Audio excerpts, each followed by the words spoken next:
হাতে কাটার ঝামেলা ছাড়াই এইভাবেও নাকি মাত্র 5 মিনিটে চুষি পিঠা তৈরি করা যায়। আমার আজকের এই ভিডিওটি দেখলে আপনারা অবাক হয়ে যাবেন। আসসালামু আলাইকুম দর্শক, সবাইকে পান্নার পাকশালায় স্বাগত জানাচ্ছি আমার আজকের রেসিপিটি দেখার জন্য। চুষি পিঠা নাকি চুই পিঠা, আপনাদের জেলায় এই পিঠাটাকে আপনারা কি নামে বলে থাকেন তা আমাকে সঠিক একটা নাম কমেন্ট করুন তো।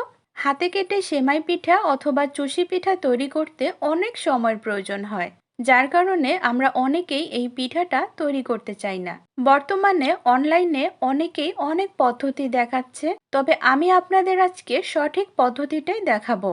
চলুন তাহলে কথা না বাড়িয়ে রেসিপিতে চলে যাই।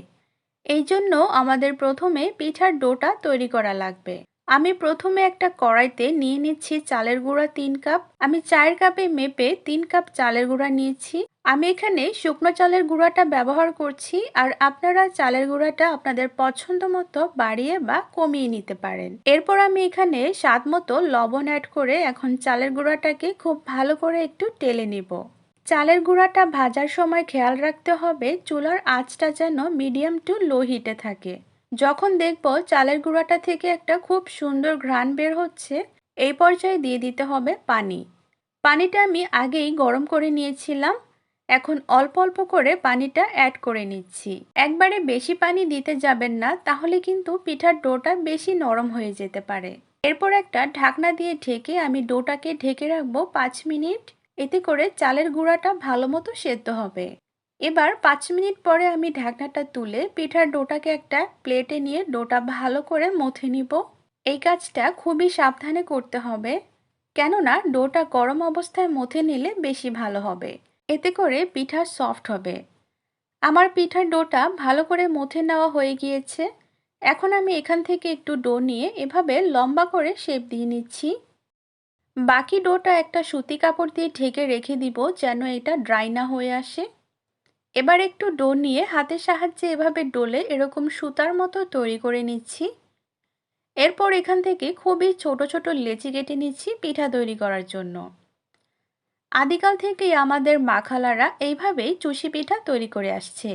এটাই হচ্ছে চুষি পিঠা তৈরি করার আসল পদ্ধতি। তবে তারা আরো দ্রুত এই কাজটা করে। আমি এত এক্সপার্ট না, তাই আমি দেখানোর জন্য এইভাবে পিঠাগুলো তৈরি করে নিচ্ছি। তো এই জন্য আমার পিঠাগুলো সবগুলো এক সমান হয়নি, কিছুটা ছোট অথবা বড় হয়েছে। তবে বর্তমান যুগে এসে বিভিন্ন পদ্ধতি দেখতে পাচ্ছি, কেউ গ্রেটার দিয়ে কেউ বা কেচি দিয়ে কেটে পিঠা বানায়, তবে সেটা মোটেও কার্যকরী নয়। আপনারা ভুলেও এই কাজ করতে যাবেন না, তাহলে ফেল হবেন। তো এইভাবে আমি ছোট ছোট শেপ দিয়ে হাতের তালুতে ডলে আমি চুষি পিঠার শেপ দিয়ে নিচ্ছি।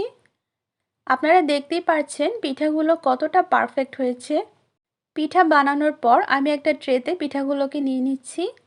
এর আগে একটু চালের গুঁড়ো দিয়ে নিচ্ছি, তাহলে একটার সঙ্গে জোড়া লেগে যায়। যদি একটু চালের গুঁড়া দিয়ে এটাকে একটু মাখিয়ে নেওয়া যায় বা গড়াগড়ি করে নেওয়া যায়, তাহলে এটা কিন্তু আর লেগে যায় না, ঝরঝরে থাকে। আপনারা যদি চান এটাকে নর্মাল ফ্রিজে ঢেকে রেখেও বেশ কিছুদিন পরেও রান্না করতে পারবেন, হয়তো 2-4 দিন রেখে দিলেন। তো আমি যদিও এটা রাখবো না ফ্রিজে, সঙ্গে সঙ্গে রান্না করে দেখাচ্ছি।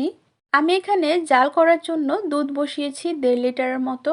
চুলায় বসানোর সাথে সাথেই কিন্তু নেড়েচেড়ে দিতে হবে, না হলে কিন্তু তলানিতে দুধ বসে গিয়ে লেগে যায়।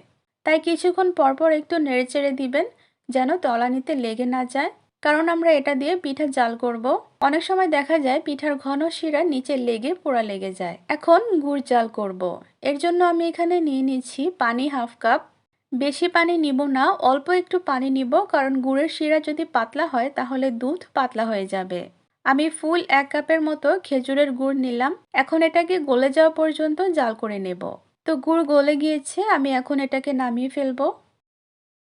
আমি এখন দুধের মধ্যে 2টো এলাচ ও 1 টুকরো দারচিনি দিয়ে এই পর্যায়ে অ্যাড করে দিচ্ছি নারিকেল। এখন অনেকেই জিজ্ঞেস করতে পারেন যে শিরাটা এখন কেন দিলেন না। প্রথমে আমরা শিরাটা দিয়ে জাল করব না, শিরাটা দিয়ে জাল করলে দুধ নষ্ট হয়ে যেতে পারে বা ছানা পেকে যেতে পারে। তাই আমরা নারকেল দুধ জাল করে সেটার মধ্যে পিঠা ছেড়ে আমরা পিঠা জাল করব। পিঠা যখন পুরোপুরি সেদ্ধ হয়ে যাবে, তখন আমরা খেজুরের গুড়ের যে শিরাটা তৈরি করেছি সেটা দিয়ে দেব। আরেকটা জিনিস খেয়াল রাখবেন, পিঠা দেওয়ার সাথে সাথে কিন্তু পিঠা নেড়ে দিবেন না, তাহলে কিন্তু পিঠাগুলো ভেঙে যাবে। বলক আসার পর তারপর নেড়েচেড়ে দিবেন। যখন পিঠাটা শক্ত হয়ে আসে তখন পিঠাটা নাড়াচাড়া করলে পিঠাটা ভেঙে যায় না। আর শিরাটা বেশ ঠান্ডা হয়েছে, একেবারেই ঠান্ডা না, আবার টকবগে যে গরম ছিল সেটাও না, এটা মিডিয়াম গরমে আছে। এই পর্যায়ে শিরাটা দিয়ে দিচ্ছি এবং এটা জাল করছি। মিষ্টির ব্যালেন্সটা ঠিক রাখার জন্য চাইলে এখানে 1 চিমটি লবণ অ্যাড করে দিতে পারেন। এবার এটাকে আস্তে নেড়েচেড়ে জাল করে নেব। যখন দেখবেন যে পিঠাগুলো নিচ থেকে ভেসে উঠেছে তখন বুঝতে হবে যে পিঠাগুলো সেদ্ধ হয়ে গিয়েছে। চুষি পিঠা রান্না করতে খুব একটা বেশি সময় লাগে না, 7-8 মিনিটের মধ্যেই রান্না হয়ে যায়। আর খুব হাই হিটে পিঠা রান্না করা যাবে না, মিডিয়াম টু লো হিটে পিঠা রান্না করতে হবে। তো এই পিঠাগুলো আর বেশি জাল করে ঘন করে ফেলবো না, পিঠা ঠান্ডা হলে এমনিতেই এগুলো ঘন হয়ে যাবে। আমি ঠিক এই পর্যায়ে পিঠাগুলোকে নামিয়ে রেখে দিচ্ছি। ঠান্ডা হওয়ার পরে আমি সার্ভ করে নিচ্ছি। দেখুন পিঠাগুলো আগের তুলনায় অনেকটা ঘন হয়ে এসেছে। খুব বেশি পাতলা বা খুব বেশি ঘন পিঠা খেতে কিন্তু একদমই ভালো লাগে না।